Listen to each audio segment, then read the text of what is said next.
दुसरं एक सांगायचं म्हणजे ही माझी प्युअर सिल्कची साडी आहे.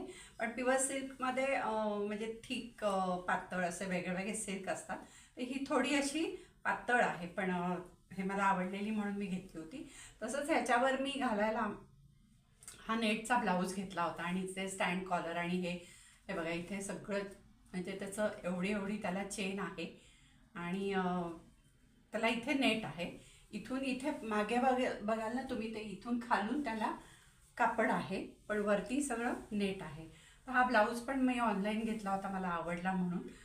पण मजा काय झाली की मला त्याला पिनअप करता येत नव्हतं. पिनअप करायला गेले की भीती वाटायची की नेट आहे ना ते, तर साडी ओढली जाईल आणि ब्लाऊज फाटेल, साडी फाटेल. म्हणून मी घेतला, 2 वर्ष झाली असाच माझ्याकडे पडून होता. पण आता ह्या पिना मिळाल्या आहेत ना, मिशोवरनं मी घेतल्या आहेत, त्याचा मला इतका छान उपयोग झाला आहे. इथे जी अशी शोल्डरला शिलाई असते ना, हे बघा इथे शिलाई असते अशी, त्या शिलाईला पकडून ती शिलाई जी आतमध्ये असते तिथे जरा जाड कापड झालेलं असतं.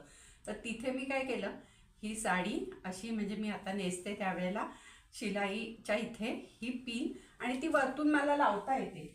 आणि त्याला ना असं हे आहे लॉक करायला, की तुम्ही हे बघा, हे लॉक सिस्टीम ह्याची खूप छान आहे.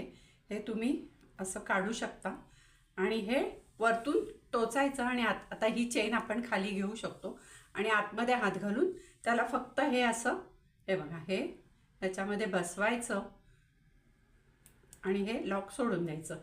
ते इतकं छान लॉक होतं ना, आणि आतमध्ये टोचत पण नाही आहे. बघा मी हाताने आता त्याला किती हे करते पण टोचत नाही आहे.